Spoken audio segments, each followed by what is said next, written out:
Hi friends, मैं आज आपके सामने आया हूँ एक नए विषय के साथ। आज हमारा विषय है देश में तानाशाही। कुछ दिनों पहले एक वीडियो आया था ध्रुव राठी का, उसमें कहा था कि डरा हुआ डिक्टेटर। फिर मैंने भी इस विषय पे कुछ बोलने का प्रयास किया। आज मैं आपके सामने इसलिए आया हूँ कि क्या देश में लोकतंत्र ही चाहिए या तानाशाही चाहिए। मुझे लगता है कि देश में एक सशक्त तानाशाही की ज़रूरत है, और कम से कम 10 से 15 साल, 20 साल या 50 साल तक। मैं इसलिए नहीं कह रहा हूँ कि मैं किसी एक पार्टी का भक्त हूँ, लेकिन मुझे ये लगता है कि देश को अगर बहुत ही मजबूत स्थिति में पहुँचाना है तो देश को तानाशाही की आवश्यकता है।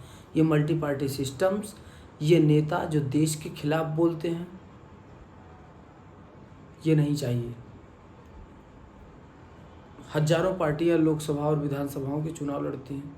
इन्होंने देश और प्रदेश को कमज़ोर किया है। देश की राजनीतिक सत्ता को अस्थिर करने में इनका सबसे बड़ा योगदान है, और मैं चाहता हूं कि ये नहीं होना चाहिए, क्योंकि देश की राजनीति में कम से कम लोकसभा में वो सरकार आए जो 5 साल तक सरकार चला सके। खींचातानी की वजह से देश को कमज़ोर न करें, इसके लिए एक तानाशाही की आवश्यकता है।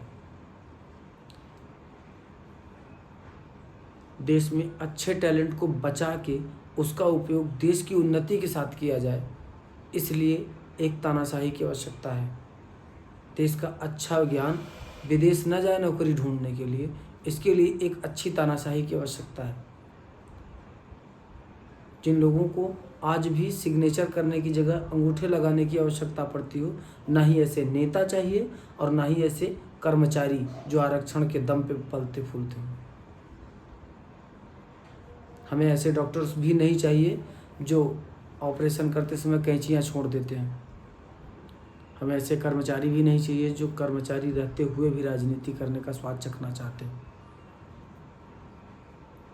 और इसलिए इन सब पे लगाम लगाने के लिए हमें देश में तानाशाही की ही आवश्यकता है, क्योंकि लोकतंत्र में ये संभव नहीं है।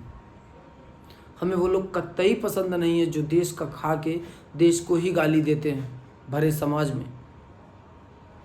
हमें वो पार्टियों के लोग नहीं पसंद हैं जो अपने देश में रह के दूसरे देश के लोगों के गुणगान करते हैं, और वो लोग बहुत खतरनाक हैं जो बाहर जाके देश की बुराइयां करते हैं। वो लोग और भी खतरनाक हैं जो देश में रह के पाकिस्तान की भलाई करते हैं, उनकी बड़ाई करते हैं, उनके बारे में अच्छी अच्छी बातें करते हैं जिससे हमें बुरा लगता है। अगर इन सब को रोकना है, देश को टूटने से रोकना है, तो देश में तानाशाही की आवश्यकता है। देश में अगर रोजगार अच्छे चाहिए तो तानाशाही की आवश्यकता है। टैलेंट को अगर प्रथम वरीयता मिलनी चाहिए तो तानाशाही की आवश्यकता है,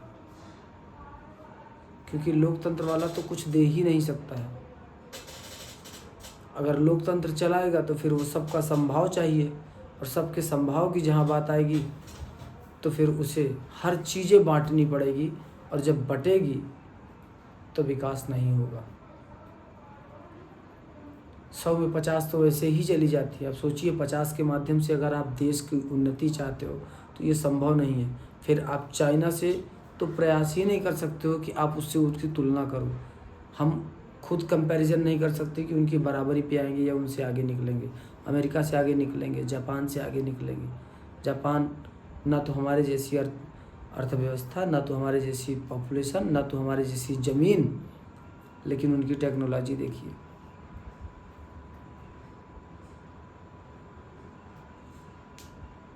वहाँ पे लोकतंत्र भी अच्छी खासी स्थिति में है, लेकिन वहाँ पे उन्होंने आरक्षण की बजाय